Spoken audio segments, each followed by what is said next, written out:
The last thing David wanted was to try to do another deal that wasn't going to work, for sure, because he just put his people through a really difficult 2-year period. The last thing I wanted was a narrative on the street that my company was for sale and that we were somehow damaged goods because of this lost deal. So in that context, and that context is relevant, what does that context do? It means both of us want no leaks. It means both of us want fast resolution to a decision of whether we should merge the companies or not.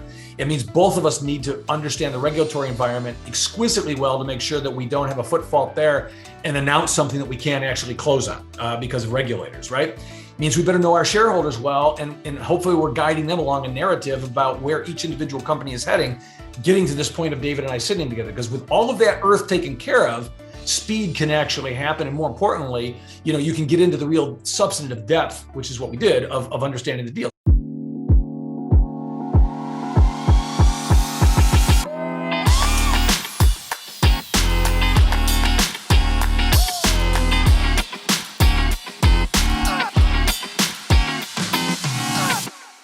Welcome to M&A Science Live, where leading M&A practitioners share lessons learned from their experience. If you're interested in keeping up with the latest from M&A Science, visit mascience.com and subscribe to our free newsletter. Every Monday, we share highlights from our interviews and also invitations to these live recordings, as well as peer roundtable groups, completely free. Again, that's mascience.com. I'm your host, Kisan Patel, CEO and founder of M&A Science. Joining me today is Tim Wentworth, recent CEO of Evernorth, a portfolio of Cigna's health services portfolio. Tim was the CEO of Express Scripts at the time of sale to Cigna for $67 billion, December 2018. At the time of the sale, Express Scripts was ranked Fortune 26, and the deal was the 35th largest M&A deal of all time. Tim has been acquired twice in his career and actually thrived in this new environment. Today, we're going to talk about the role that leadership and culture plays in successful acquisitions. How are you doing today, Tim? I'm doing great. Great to be here with you. Happy New Year, Kisan. Hopefully you're healthy and ready to rock. We're off to a great start with this interview. Can we kick things off with a little bit about your M&A background? Sure. And of course, you kind of captured the most recent couple, which I'll touch on. But in my case, I've got to go all the way back to when I was 26 years old. I'll never forget it. I was at PepsiCo, and we had acquired a bottler in Tulsa. And I learned almost everything I've needed to know at M&A at age 26, because we acquired them. My boss said to me, I need you to go down and run human resources. You're not ready, but you're the only guy I got. Was sent to go do that. And we inherited a union campaign in a place called Harrison, Arkansas, in the middle of the Ozarks. We had business challenges trying to integrate it into the core Pepsi franchise. And at 26, it was my job to figure that out. Well, we ended up, in that case, going in, assessing leaders, which is a real big part of obviously any merger, and I'm sure we'll talk more about that. Ultimately changing out some leaders, because in fact, that union campaign was the result of some bad management that we had purchased. Won that campaign, turned that business into a very high-performing business, and pretty much did all that with local leadership. And so that was the start of a number. Pepsi then sent me at age 30 over to England to integrate Walker's Crisps. We bought a potato chip company in Pepsi's food business, which is Frito-Lay International at the time. And so went over to England and spent 3 years integrating that business into PepsiCo. And then, of course, I joined Medco Health Solutions. It was part of Merck Medco in 1998. We spun off. I helped spin it off in 2003. And then again, we acquired a business called Credo Health Group, which is today the country's far and away most successful biotechnology pharmacy. And it was a big acquisition for a relatively new spun out company. And I was sent down to run that. And I'll never forget it. I actually go through my stuff for retirement. Still got the speech that I gave to the employees at the time that I went down there. And I knew nothing about biotech pharmacy. I knew a lot about leadership. I knew a lot about the PBM business that they were now part of. But there are a whole series of principles that, again, we'll talk about in the next hour that sort of stood me in good stead as we took over Credo. And when I went down, it was with the possibility of having to impair the asset a year after the purchase. And by the time I left, we were growing substantially. And today, I don't even know what it's worth. It's probably, if it were to be spun out on its own, worth $30 or $40 billion. So it's been tremendously successful with a lot of the things that we put into place back then as part of that merger. Of course, the two big ones you're talking about, we took Express Scripts and Medco and put them together in 2012. And I was a Medco employee. Express Scripts actually purchased us. I remember when I got the phone call from our CEO, Dave Snow, about the merger that had been discussed. I asked him if I could stay. At the time, I was about 52 years old, really didn't want to retire yet, loved the business, and thought I could be helpful in putting the two companies together culturally. And of course, this was a horizontal merger. And so it was going to be difficult. It was going to require a real lot of assessment of talent where you could take 1 + 1 equals at the end of the day, 1. And so you needed to pick the best of, pick one and go for many, many positions. I mean, to give you an idea, we started with 450 vice presidents the day that the two companies merged. When I joined, we had 150 6 months later. So there was a process to really selecting and structuring a business that I was part of. Again, being the acquired company, they put their trust in me. I ultimately became the CEO of that company, which is proof to anyone listening to this that being acquired is not a death sentence. Being acquired is a massive opportunity. If you love the business you're in and you understand the customers, the profitability, the underlying economics of the business, you have a real shot. If the acquiring company is smart and they're looking to pick the best talent to help them make it succeed, and most companies do want a merger to succeed. And I was fortunate that I was the guy that owned all the customers at Medco pretty much, and therefore was the natural go-to when we put the companies together, and it worked out really, really well.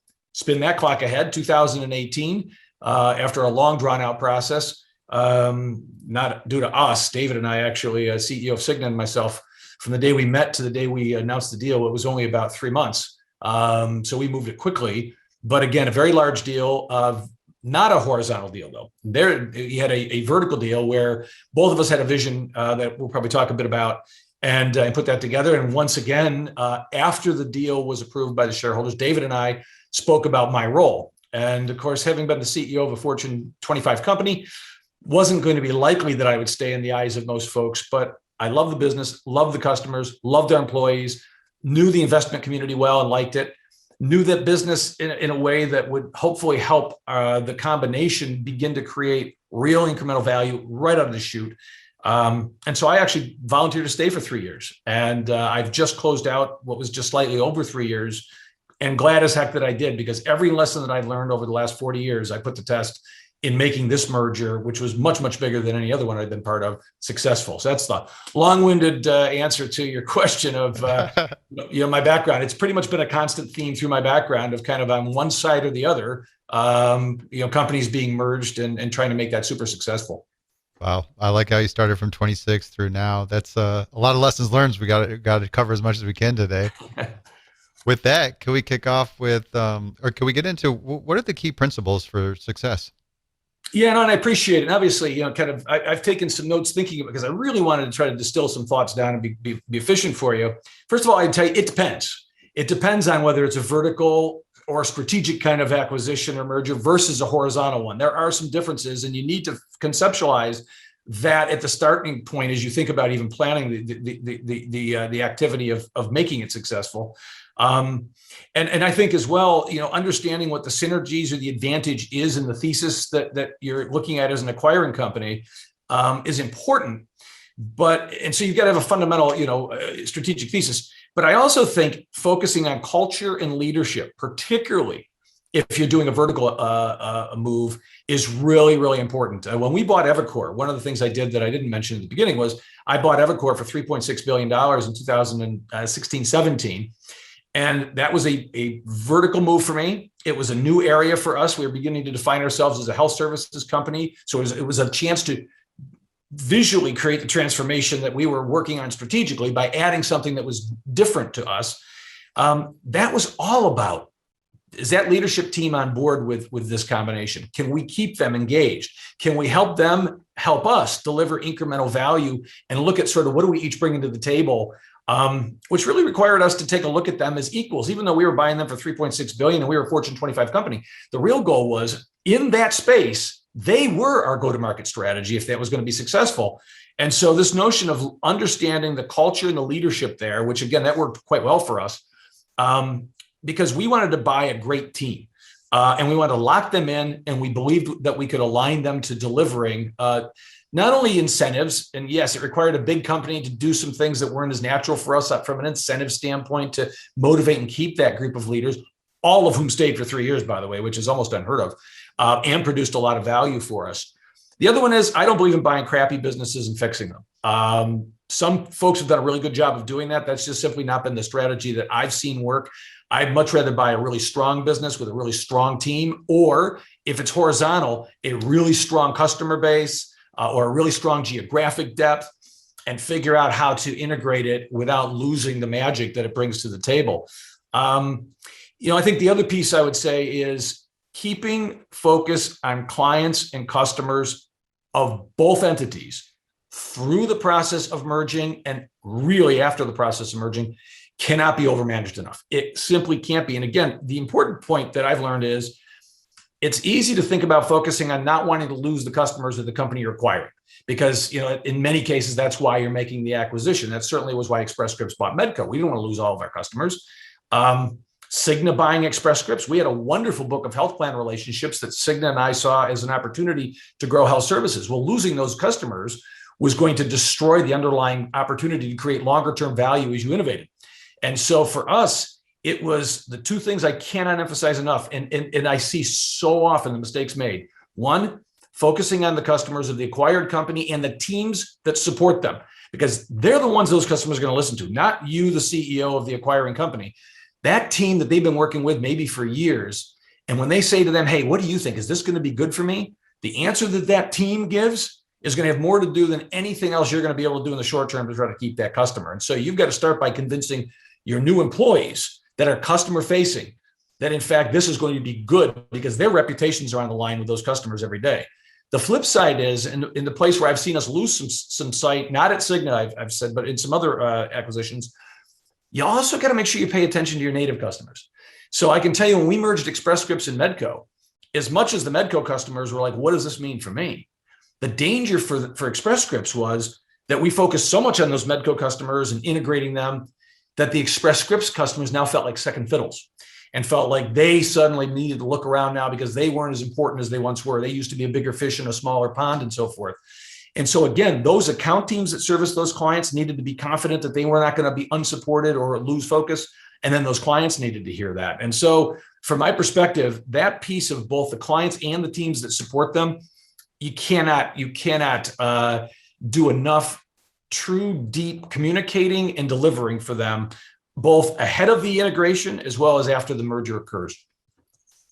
So yeah, prioritize culture, don't buy crappy companies, and focus on the customers.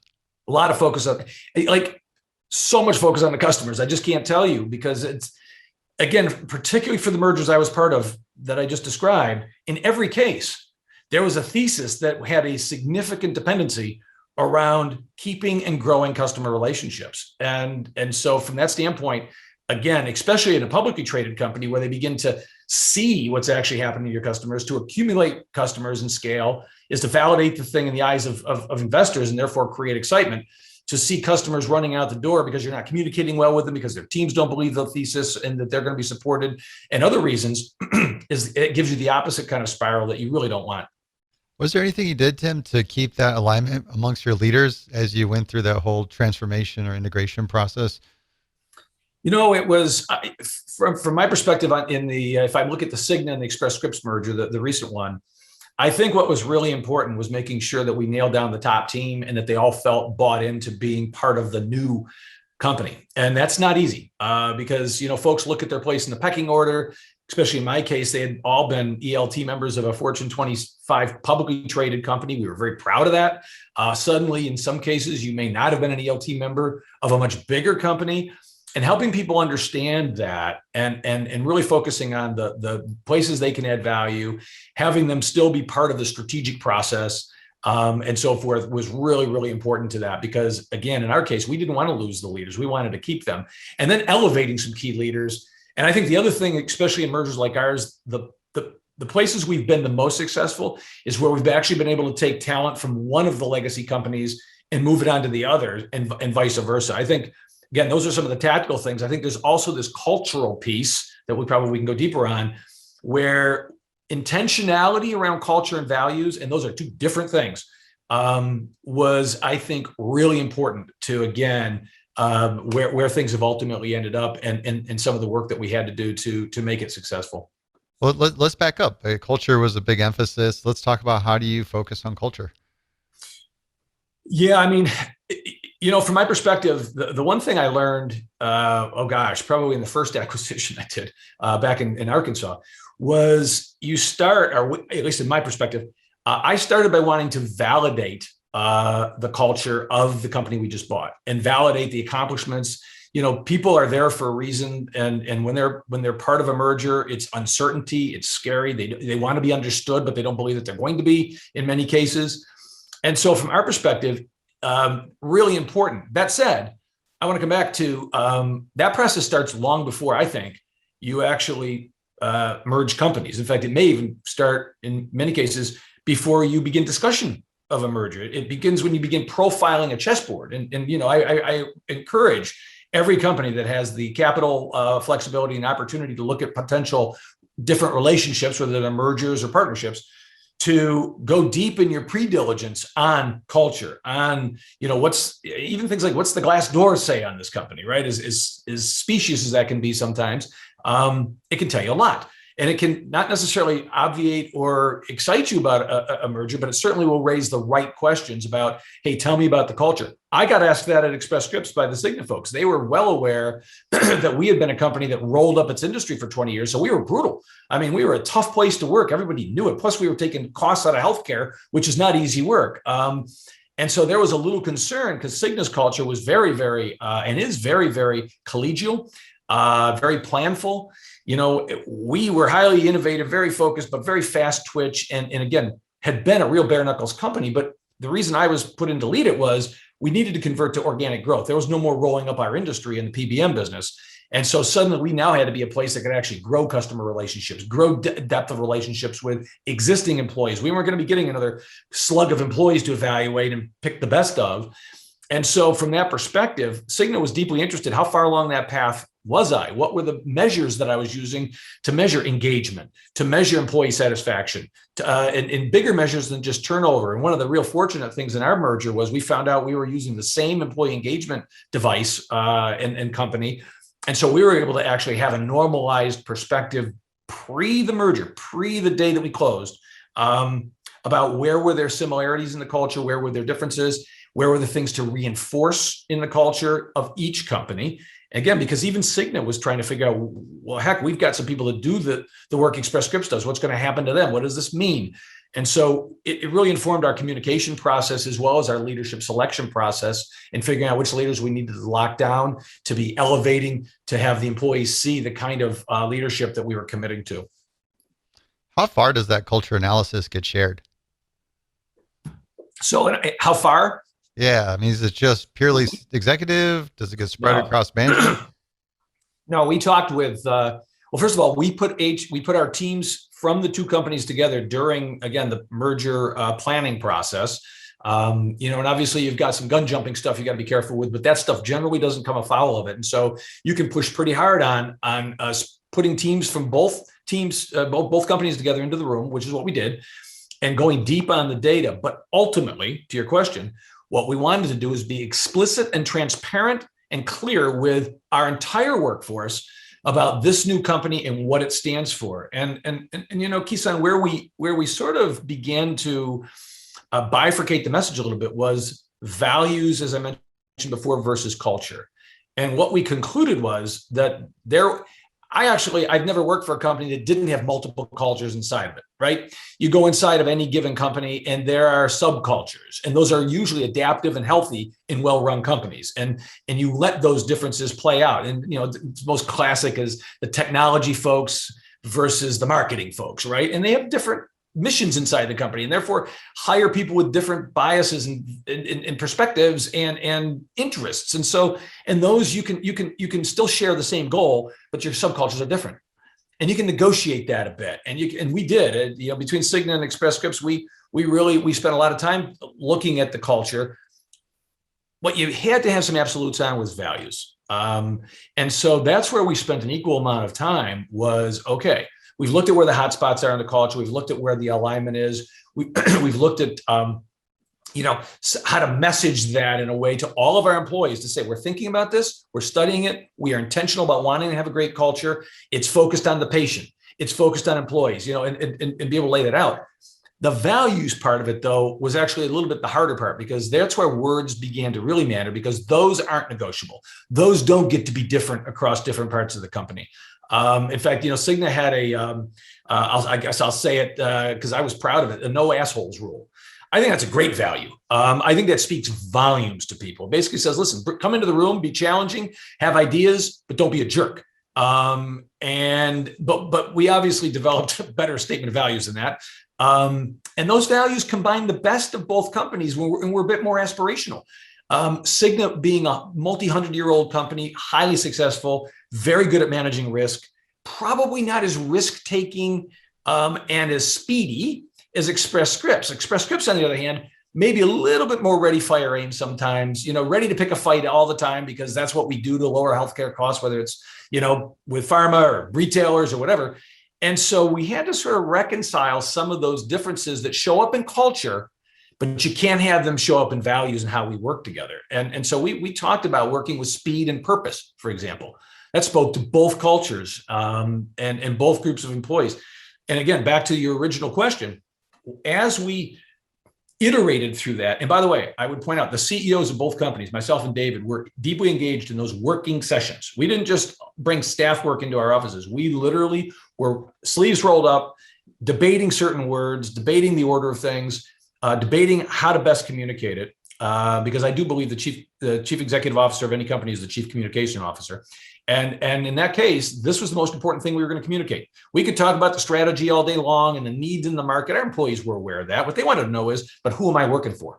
And how can I expect to be treated? And are the things that were really important to me in my sovereign state going to be equally valued in this new combined state? And we wanted to be able to answer those questions with clarity and in a way that left no room for debate in terms of what we stood for. And so that was a really important part of it. And again, to the question, I think it's imperative that you've got to put it out there for all employees, but then you got to be ready to live with it because that's the risk, is you will be held accountable to those values once you put them out there.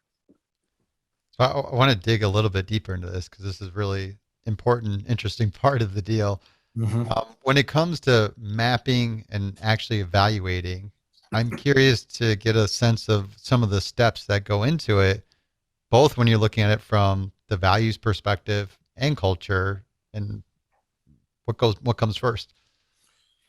Yeah, I mean, I think values comes first. When I look at deals I haven't done, there are a couple that were around what I ultimately found to be values, as I was either doing actually in both cases, pre-diligence. So it was before any offer that was a non-binding, for example, which would have then entailed some diligence and so forth. Especially in today's world, you can't hide from your reputation. If you want to really understand a company, you've got to be discerning about what you can find out in the broad social media and other media sources. But especially if you're in your general space, you probably have people working for you that have worked with or for some of the companies that you'd have on your chessboard. You would have folks that you work with, whether that be consultants or bankers who may have a perspective on folks. You can look at the movement of executives across a company over a period of time and assess certain things. So from my perspective, again, it requires a lot more work than most folks are willing to do. But that upfront deep profiling of the real opportunities that might exist on your chessboard, both the ones that are kind of in the obvious zone and maybe the ones that are a little bit more creative, is really, really important. And it's true whether you're looking at ventures or anything else. I mean, I can tell you as a guy who, we year and a half ago now did what I believe is one of the first, if not the first, deals where Amazon put their brand on somebody else's work and let us run their pharmacy for them. That was years in the making, getting to know one another and making sure that the way that you would be able to work together. And some of that's face-to-face, some of it's ignoring the public stuff and trying to look beyond it and digging beyond it rather than just taking some of the headline. Because I was told 1,000 times, oh, you can't trust Amazon, you can't, by people who'd never done business with Amazon, by the way, but just read the same articles as everybody else. And, from our perspective, it was down to eyeballs. It was down to looking at people. It was down to, obviously, lawyers manner, but you want lawyers that are enablers, not deal killers, which we've always been fortunate enough to have. And so, again, it's, it starts before the merger in how you profile, I think, the pieces on the chessboard. And again, so many mergers come from, and certainly in my world have come from, where you had some sort of relationship already. You got to know somebody. Evercore is a great example of that. And in fact, I think Evercore is a kind of an interesting story, because I acquired Evercore at Medco or at Express Scripts. And the biggest risk I took was Cigna was their biggest customer. But I actually saw that as an opportunity to build a relationship with Cigna where maybe I could sell them some other things. That's actually how the deal got started with David and I, as I was actually trying to pitch a white label deal to expand a services platform. Little did I know, David and his board were already looking at a services platform, liked our company, liked the culture of Evercore. I like Cigna's culture. I saw them as a real likely buyer for us. There were several other potential merger partners for Express Scripts where the culture of that partner, even though I would have been the acquired company, made me very concerned about creation of value long-term and alignment. I wouldn't have stayed if several of those folks who I won't name would have potentially bought us. And so from that standpoint, we've both been kind of looking at each other through the lens of not only business strategy, but through the lens of, I like the way they focus on the market. I like the way they focus on customers. I like the way they focus on patients. And I think, again, you can't be lazy at the early part. Because then if you do your work up front, in your diligence, it's confirmatory diligence to a much larger extent, but it's an informed diligence. Like I said, Cigna did a good job. I remember John Mirabito, the head of HR, put a good light in my eyes and said, listen, I lived in St. Louis in the mid 2000s, and I remember Express Scripts. And here's what I remember. Tell me what it's like now. And that was an important conversation to getting the deal done. Early is when you start thinking about values of a company. Super early.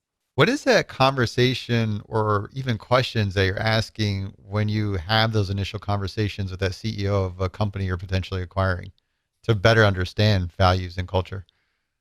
Yeah, I mean, from my perspective, at least in the ones that I've done, and again, I think about John Arlott at Evercore, I think about Credo and David Stevens, I think about certainly David Cordiani and Cigna. I think in all those cases, and again, two of those I was on one side of the table, the other I was on the other side of the table. It's the same conversation, actually, because most of the time, unless you're just trying to exit a unicorn, you actually want your employees to land well. You want the thing to succeed. You probably have some sort of financial incentive for the thing to succeed, right? I mean, I certainly did at the case of Cigna-Express Scripts, but so did the employees at Credo when we bought Credo, and so did the employees at Evercore in their 3-year payout. We had escalators in that. And so we both came to the table really wanting to understand value creation, but also understand kind of where were the burrs going to be found under the saddle.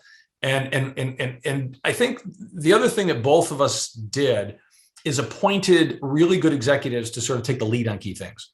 Because not everybody, the other thing is everybody loves to be part of a merger, right? Everybody wants to be in the room when the strategy is being done and the decisions are being made.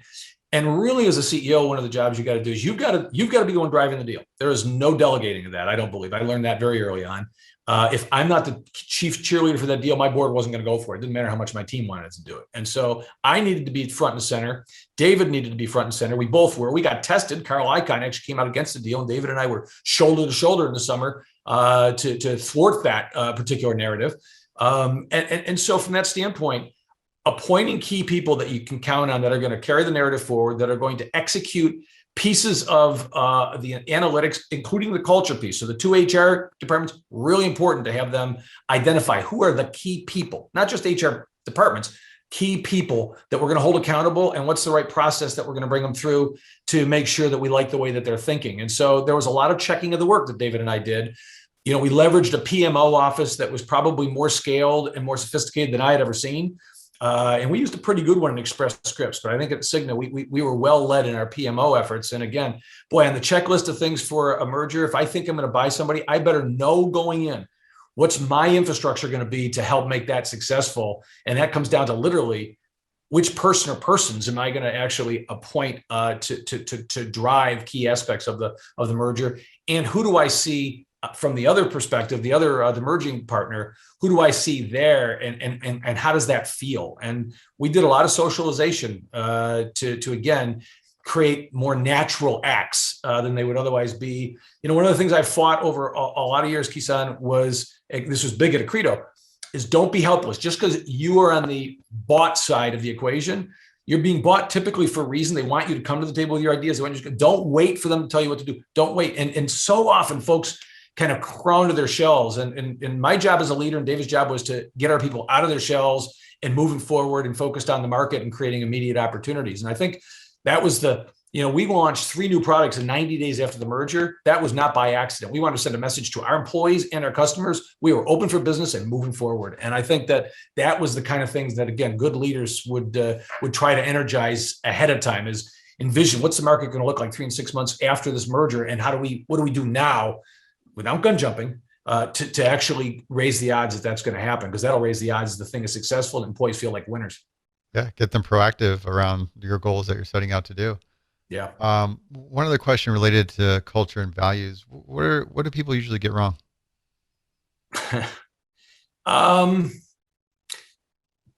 Couple of things, probably. I think one is overpromising. I stepped into one acquisition. I won't say which one. It wasn't this one, where the CEO of the acquiring company had sort of promised nothing would change. You should never promise nothing will change. I actually think the other thing you can get wrong is changing the wrong things. Obviously, that's more obvious. People expect you to change things. In some cases, they want you to, but they want you to be honest about it, transparent about it, and get going with it. I think the other piece is waiting too long to make changes you got to do. Because again, people don't gain faith during that process. They lose it. And you can lose some hearts and minds that, the thing that's always interesting to me is quite often, if you've done a good job with the narrative and a theory up front, the party being acquired, like in the case of Express Scripts, for sure, we knew being part of a health plan would be good for our future. The number of employees 2 or 3 layers down that sent me emails excited as hell about being part of Cigna and what that was going to mean for us.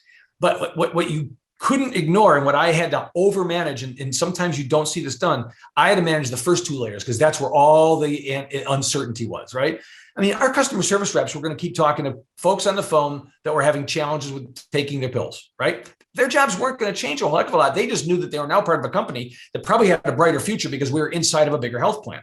But the person who was responsible for, our clinical decision-making now knew, well, crap, now there's people in Cigna that are also clinical, and they're probably going to tell me what to do. And so managing the messaging and the engagement of that group, that first layer or 2 underneath the CEO, is actually much harder than it is the broad workforce. And so, again, we spend a lot of time communicating to the broad workforce. I think as much time needs to be spent just engaging and keeping engaged that top couple of tiers. And to be honest with them, remove uncertainty as soon as you can. Recognize not everyone is going to probably be able to stay, and get that process as quickly solve this problem. I think that there is possible. I think the things that David Cordani, I think if he were on this podcast, would tell you, the CEO of Cigna, that I was the most helpful in, and I was intentional about this, was in the first 6 months, help Cigna see, if I take our top 150 people, which ones were the you got to keep ones, and which ones were the ones that, listen, I've been questioning them too, and which ones were the ones that were time for a change, and now you could deliver on something that I couldn't deliver on because maybe we weren't growing in a particular area, but you were. And so literally being very specific down to the top, again, about 150 people, and mapping them very specifically. I think the other mistake I've seen made is implementing HR systems too quickly. And there's a number of flavors around that. One is you simply say, all these employees got to be on our benefits. It's almost inevitable. It's like an Escher print. Whoever I bought, their benefits were cheaper than mine, which means it was going to cost me money to put them on our benefits. And in many cases, those employees had the benefits they had because of either local differences in benefits, or because the industry they were in, which was somewhat different than our core industry in some cases, may not have, the competitors just didn't have that same benefit. And that's what you benchmark your benefits to, is your local sort of piece, and then where you're competing for labor from an industry standpoint. And I've seen it where HR would just come in and just blah, all of that without a lot of strategic thinking, and raise your cost basis a ton, erode synergies a ton, and frankly, not get a lot for it. The flip side is, I think when you're looking again, when I start now talking about the top 2 or 3 layers, quite often more hardened HR departments will want to force people's titles and stuff like that into the acquiring company's rubric. I so don't recommend that. I had, when I bought Evernorth, those guys had EVP titles. Well, I had some EVPs reporting to me at Express Scripts, but they weren't obviously at the same level. But it was like, titles are free, guys. These guys are being paid to market. Their titles speak to customers. Why would we screw around with their titles? But I've seen several times, and it was one of the few footfalls we made early on the Cigna merger, was we got a little bit hasty at mapping jobs and career architecture for a really good reason, by the way. Because people would say, well, we want to be able to move talent back and forth. And so we've got to have a normalized sort of perspective on people's bonus targets and titling and stuff like that. But I will tell you that there's no prize for doing that quickly at all. And it usually doesn't end well. And so we had to kind of backtrack, slow it down a little bit. So I think it's that HR stuff. The communications you can't do enough of too quickly. Just be specific, be really honest and transparent. The HR stuff, take your time, be thoughtful, do your diligence really well. If something's going to cost you money, put it into the diligence number so you're not trying to find it after the merger and suddenly saying, well, maybe we shouldn't do something we know we should do. So all of that, the HR side, I think could be, meaningfully better in some of the acquisitions I saw. And where it's gone well, it was done really well up front and led all the way through really, really effectively. Transparency, collaboration seems like a big drivers to making things really work big. well. You ready for story time? Sure. I want to hear about the Express deal. It was all over the news. It was big news. And I got the opportunity to get more of the inside perspective from the beginning and maybe walk through the timeline of events to get a sense of how that deal goes down from the seat of a public company CEO. Yeah, it was really, really fascinating. It was, if you get the context is really important. Express Scripts had just been told by our largest customer that they were not only leaving us, but suing us for billions of dollars for lack of performance in a contract based on what they assessed. We were steadfast that they were not going to win that. We and our investors generally believe that, but nonetheless, we were in the process of losing our large customer. We had just told Wall Street that that customer comprised somewhere between 20 and 30% of our operating margin. We were still going to be a Fortune 30 company when they left. So we would be fine. And my job of helping our employees stay focused was probably more important than my job, even with the investors. But nonetheless, we were looking to somehow backfill some capacity that a large customer leaving over a 2 to 3 year period was going to create. So I was looking for a white label deal. Cigna looked natural. I also did think that Cigna would be an interesting merger partner, but I wasn't even that far. We had put it on the game board, but we really hadn't activated it tremendously. Then when I bought Evercore, though, it kind of really brought Cigna back into view. And so it brought that. So that was the sort of context for my first meeting with Cigna. Cigna, on the other hand, had just, interestingly, the same customer had just had a failed merger with Anthem due to regulatory issues and so forth. And so, again, both of our companies, for different reasons, were a little bit shell-shocked and a little bit not wanting to be in the press for something that wasn't going to work.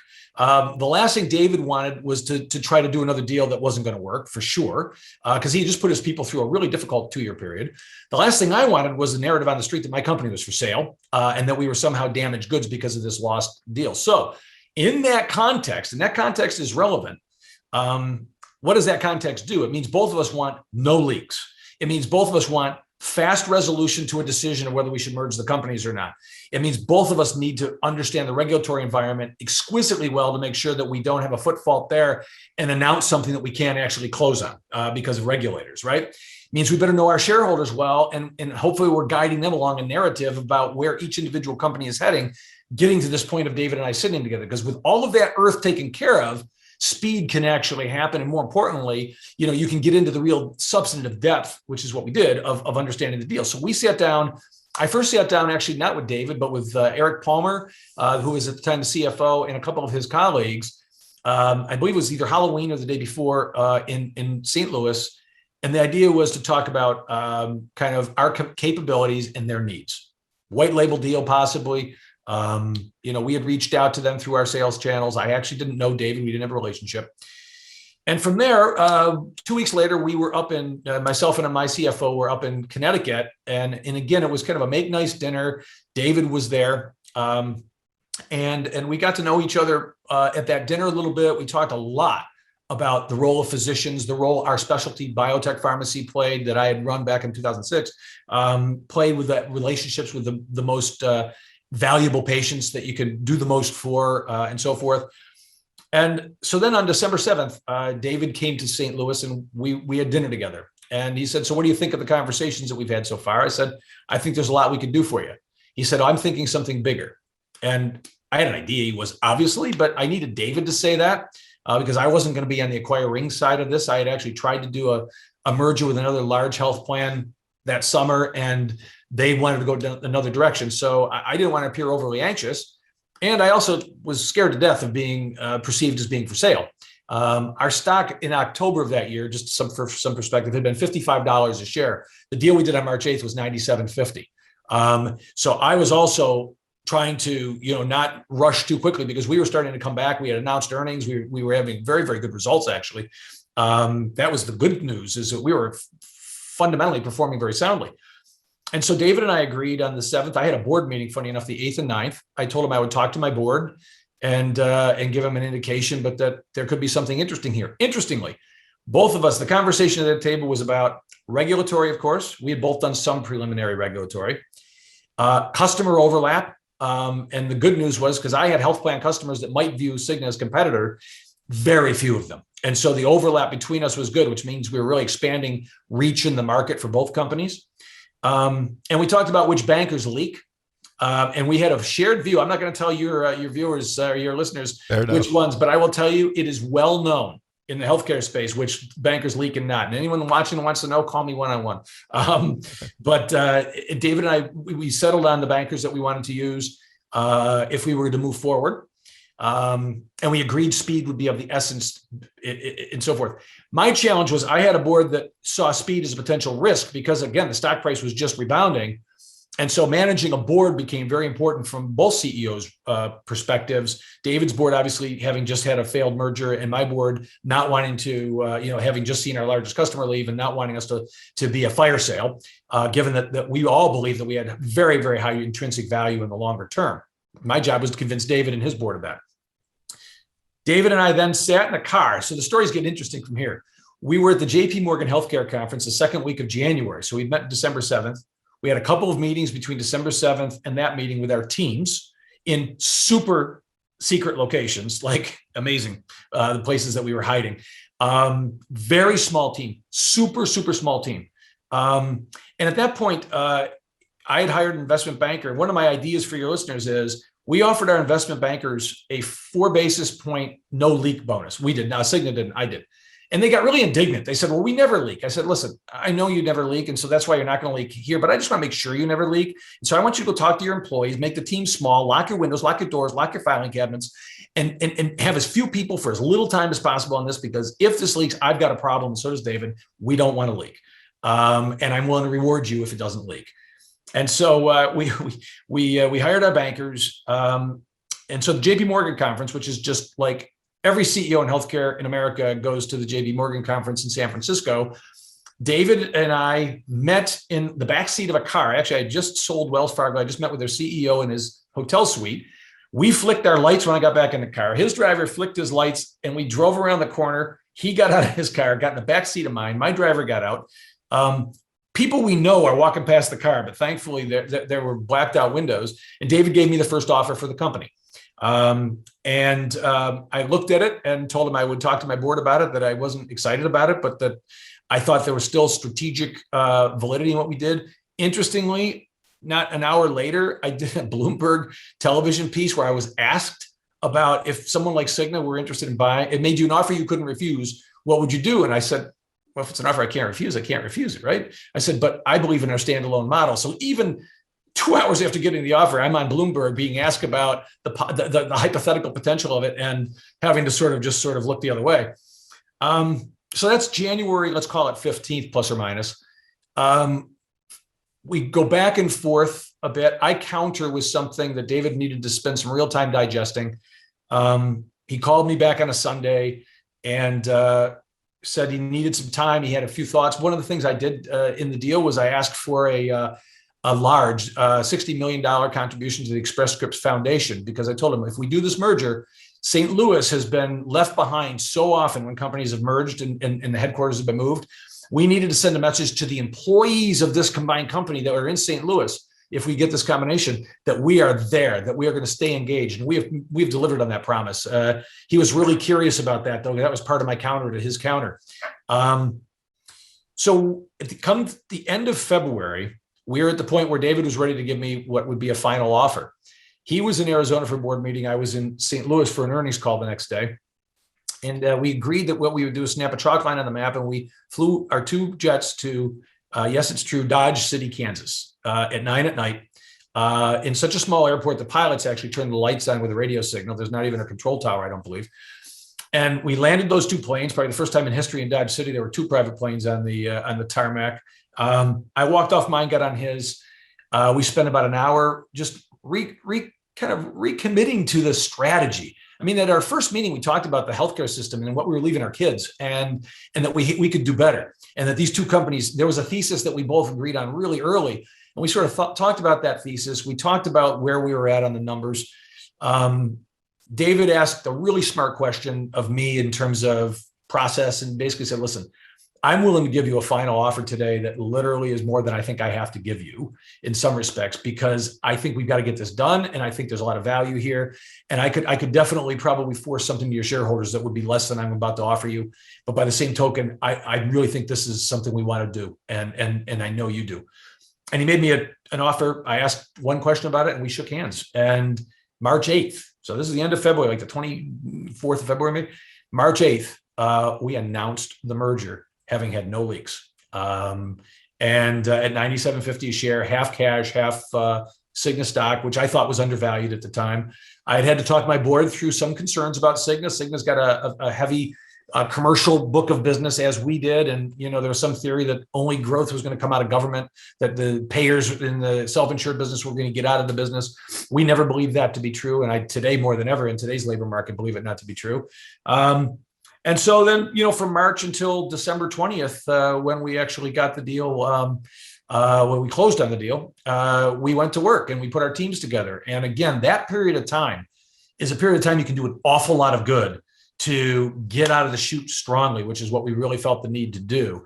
And so while David and I spent a lot of time with investors, spent a lot of time obviously dealing with the Carl Icahn situation, dealing with regulators, we had teams that were, doing everything that wasn't gun jumping, but really being planful about the culture stuff you and I just talked about talent, about, sort of day one activities. I mean, very symbolic. What we did day one, we had employees in over 20 locations packing backpacks for kids in need to take to school.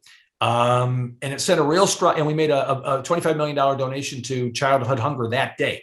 The combined company did, and sent a real message that we were going to be engaged in our communities, that we are going to be the kind of company that you would expect us to be, that each company has sort of begun to deliver on in our sovereign states. And so, again, being highly intentional, very visible as 2 leaders. It was quite a piece. We never had the leak, as I said.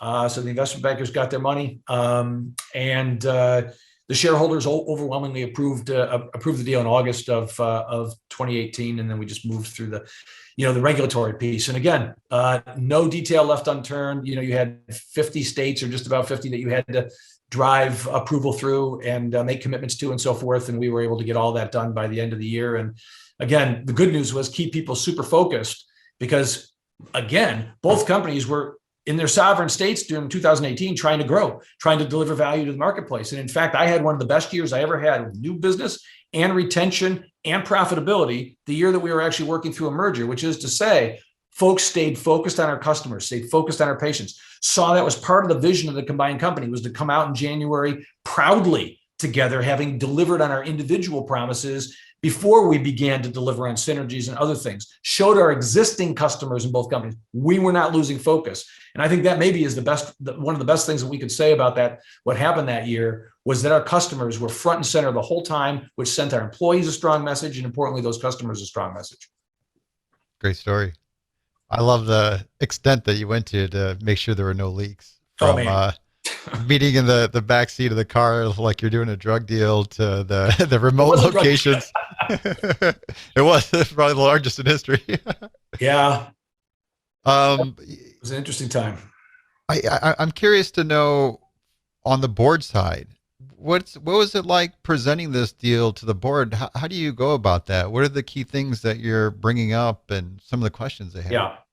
Well, again, I'll speak for my board and Express Scripts because David's process was obviously not something I had total visibility to. But in my case, I didn't have a split board, thankfully, but I definitely had a board that had some differing opinions. Some thought we were worth quite a bit more than a $97.50 a share if we just sat still. Maybe we could even go acquire something else. We had done a good job finding and acquiring Evernorth. They had confidence in my leadership, thankfully. The flip side was I had some board members that were looking at, frankly, David's offer prior to $97.50, thinking, given that we were at 55 and the loss of our large health plan creates uncertainty. This is certainty. This is good for our shareholders and so forth. And so there was some real debate. I actually hired a second investment banker specifically because I was really trying to ensure every one of my board members felt that they had that they were spoken to in a way they understood.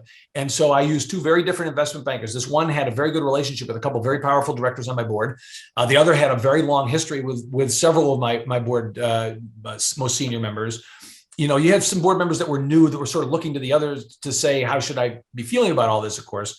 And my job was to sort of make sure, along with my team, that everybody felt heard, that the deal and the opportunity set was framed both strategically and financially in a way that we could move the debate to the things that mattered.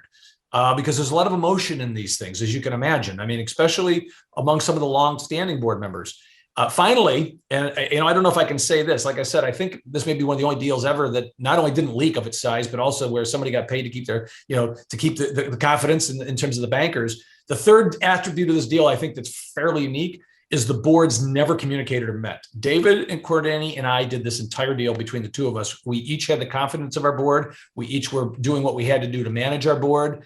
In my case, I didn't want David to even think I had a split board or a board that might be more anxious than not. My job was to make sure that I represented all my shareholders with an asset that was valued fairly.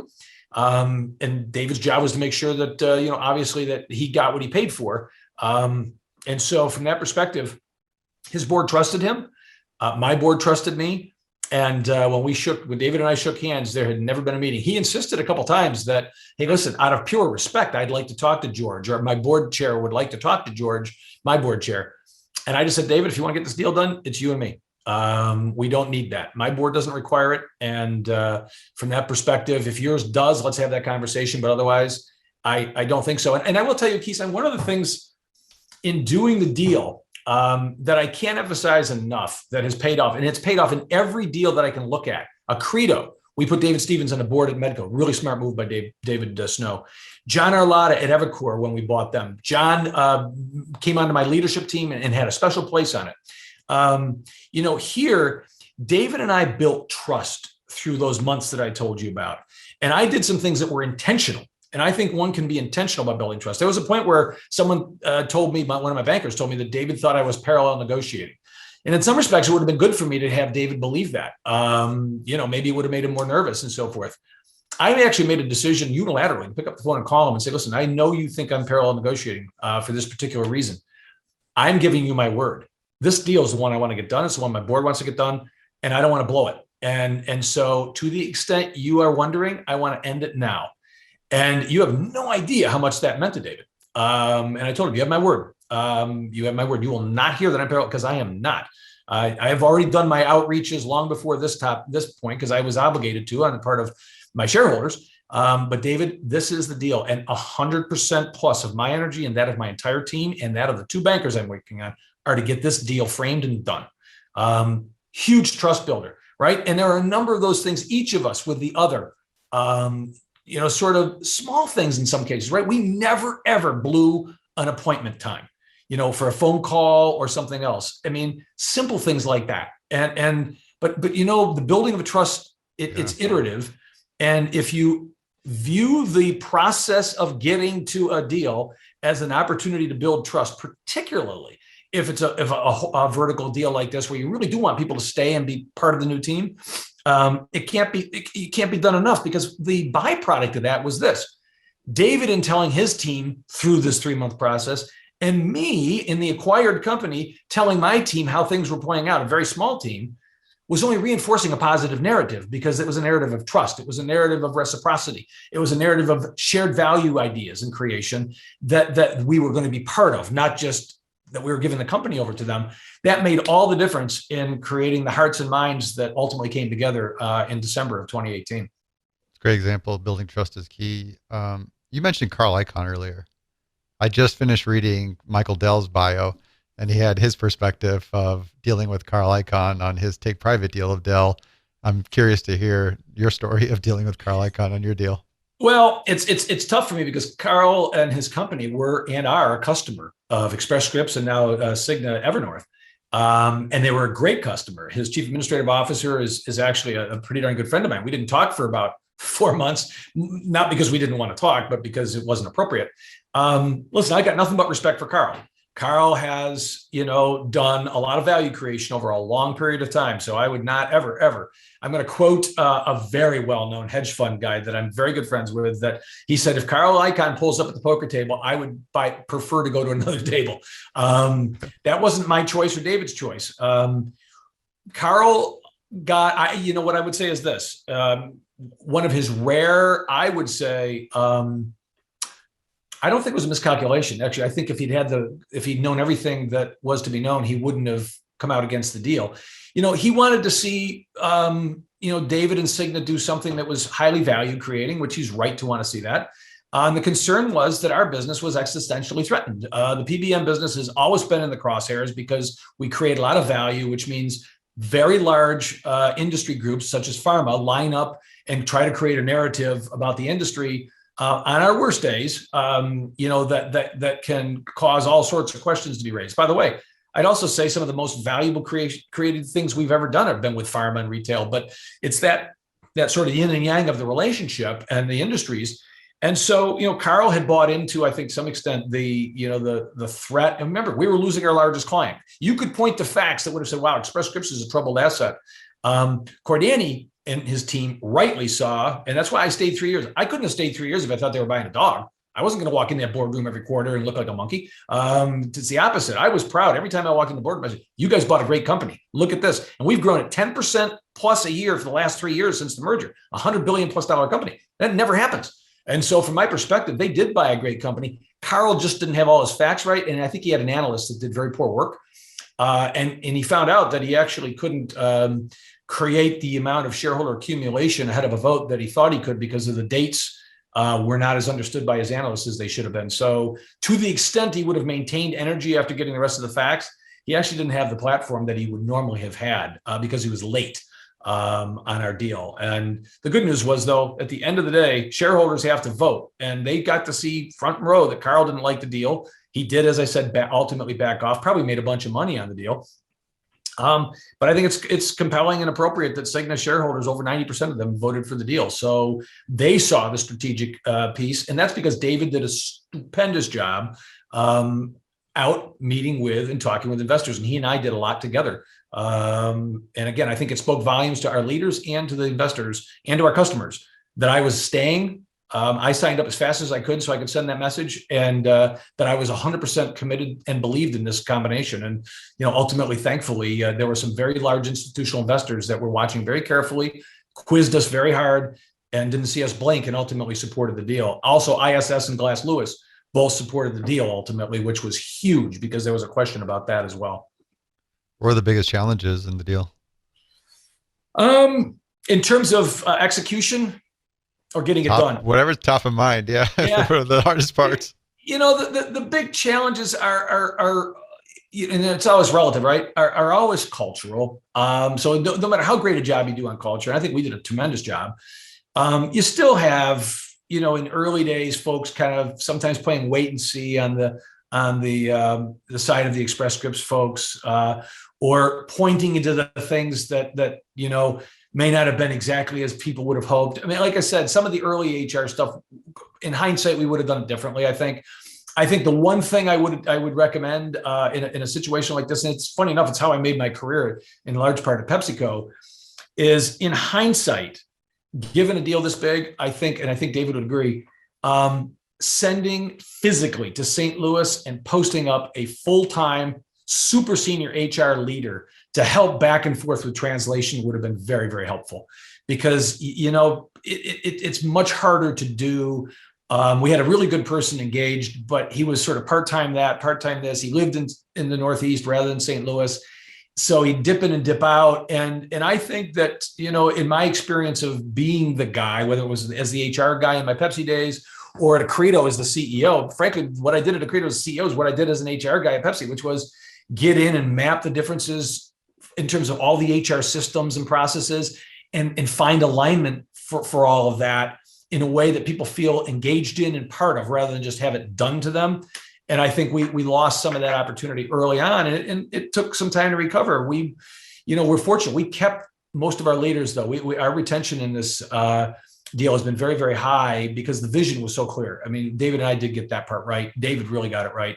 But yeah, I think, the HR thing is where these things are more than likely going to live or die. The financial thesis will always be sort of approximately right.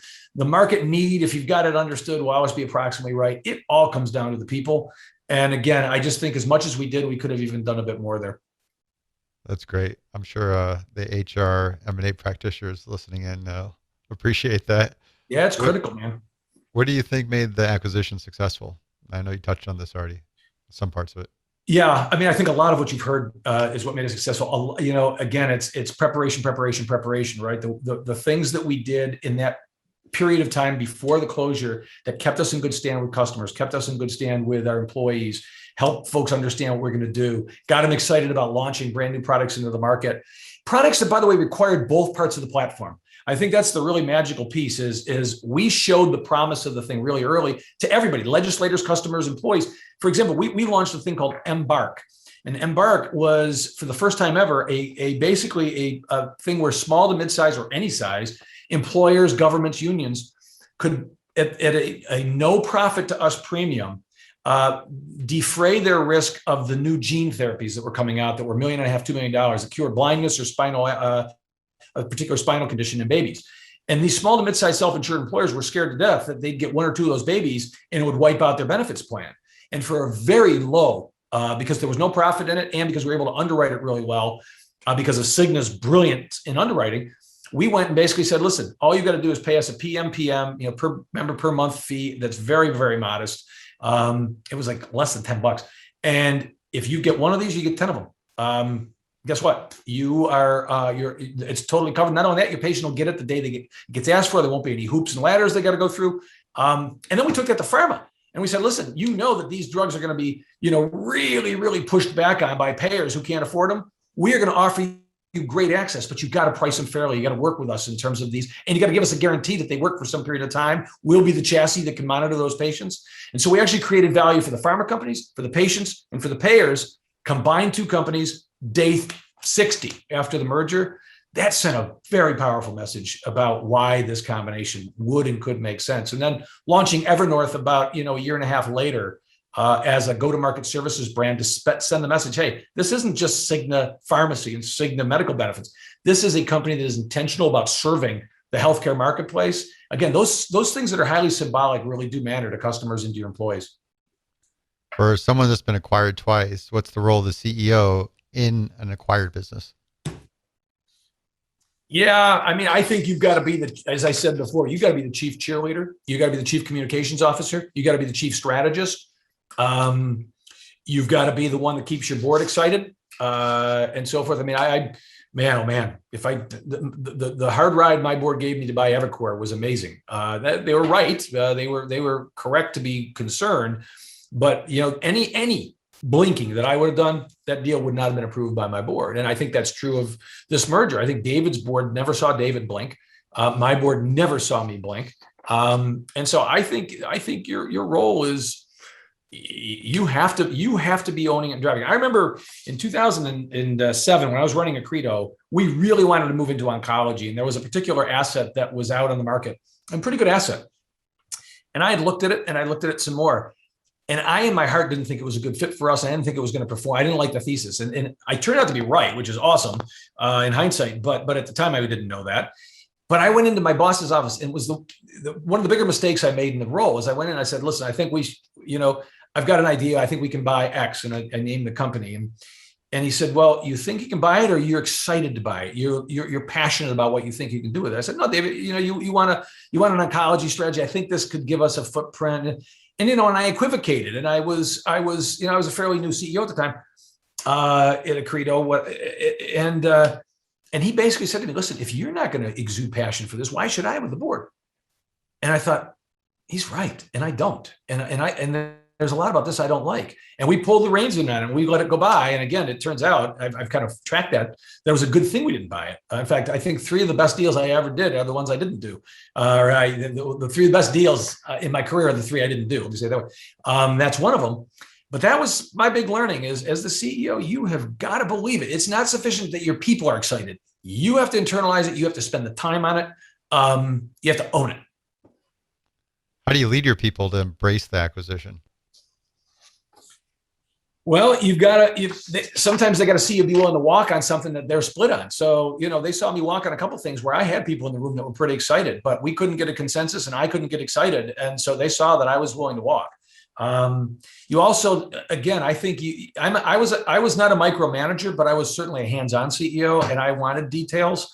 And I wanted to ask questions. George Paz was brilliant at that, frankly. And I learned that at his foot to some extent when I joined Express Scripts. Is he was relentless. And the only meeting with George that was worse than a meeting with bad news was a meeting with good news, because George never trusted it, and he would just go deep and deep and deep to find the bad news that you hadn't found yet. And that's not a bad process. When you're looking to spend your shareholders' money or your investors' money on something that theoretically should add more value than doing something organically, you would better believe in it, and you would better have gone deep on it yourself as a leader, because you don't get to say, wow, I wish I had known that afterwards. You live with the consequences. And so for me, as a leader, you show your team that you're going to be asking questions, that they better do their work twice. I remember the great quote from Henry Kissinger when asked, when somebody gave him something as a piece of staff work, his question was, is this good enough for me to put on the president's desk?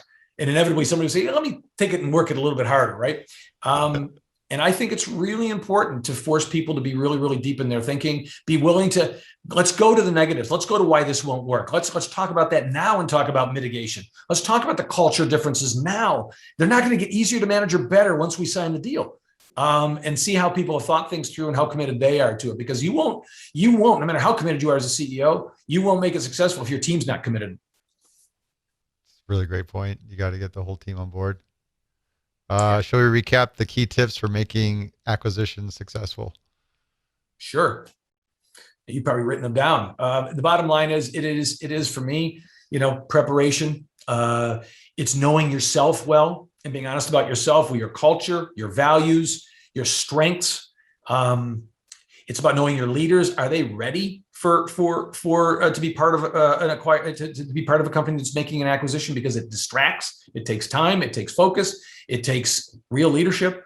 I think again, from a standpoint of really understanding the cultures and being intentional, it doesn't mean you can't put companies together that have different cultures or even different values. It means you better be honest with yourself about what the implications of that are and how you're going to manage them upfront, and who's going to probably succeed and who's not. I think the role of HR cannot be understated in helping both you as a leader and your team in mapping a process to quickly moving into a new normal. I do think that generally speaking, the stuff you've got to do, you should do, and you shouldn't be a denier about that. You shouldn't try to make apologies for it. You should simply pull the Band-Aid off on things where you're going to have to pull the Band-Aid off. It's, I remember at Accredo, we wanted to let people keep, a logo, and it was like, no, we're not going to do that. And so we're not going to do that starting now. But the flip side is we kept that name now for 20 years and we'll probably keep it longer. And so, the commitments that we made, very good, but don't ever commit to not making change. People need to be ready for change. What they need to know is how you're going to communicate, how they can tap into information, and they need to believe that the information is credible and that what you say is what you do. Got it. Well, have you ever walked away from a deal because of culture? Yeah, I did. I walked away from one that actually my board was pretty interested in. My team was really excited about. And the reason is they had a culture, specifically a culture that was known to be very loose from a regulatory and compliance standpoint. And they were touching patients. And it was known that they had cleaned up, or the words that were being used about this company, cleaned up a lot of that. And so I had dinner with the CEO and I said, listen, we were a pretty natural buyer. I said, I want to understand kind of where you're at in that process, because you're getting a lot of credit for cleaning it up. And if we diligence you, we're obviously going to see some of that, but tell me, how far along in that cleanup are you? And he said, we're probably 70% along. And I went, oh, okay. And the deal died at that moment for me, because I thought, I'm not going to be smart enough to find the 30% that's too hard for you to fix. And that means also that you don't have people really evangelizing around this need to transform. You're just cleaning it up the best you have to get it sold. And what I'll say about that is I've watched that acquisition subsequently, and it was a major, in the billions of dollars, major value destroyer for the acquirer. Wow. And I'm not going to say it was all due to that, but I'm just going to say that, when you buy a business that has, it's not that we shouldn't have bought it necessarily, it's that we would have had to have our eyes wide open to how big the challenge was in front of us. And we didn't have the bandwidth to do that at the time. And so we passed. Wow. It's a great example. Yeah, it would have been easy for me to sell it to my board. All the financials on paper looked brilliant. The synergies were all conceptually there. But again, synergies, it takes people to get synergies generally. It takes people to keep the customers. It takes people to believe in the mission. And if you don't see a pathway through to that, it's very hard to succeed. Yeah, called it right, dodged a bullet. Tim, what's the craziest thing you've seen in M&A? So, I know you asked that question, so I've thought about it a little bit. At one level, I think the JP Morgan conference, David Cordani and I sitting in the back seat of a car having this clandestine lights flashed at each other, security drivers getting out of the car, CEOs of major health plans walking right past us, not realizing this transaction is occurring right in front of their eyeballs. It's pretty crazy. But I would tell you, I actually think it's the message that I would give, particularly the larger companies in your audience. I think the craziest thing I've seen is that somebody would take a 26-year-old kid, me, send it in the middle of a newly acquired business that was underperforming, had a union campaign, and was in the middle of nowhere. But by the same token, gave me the chance to actually show what I could do in aligning that business to our corporation, which I had demonstrated in other spots. And the message for that is, it's crazy. It was my encouragement to my Cigna colleagues on my retirement was trust big.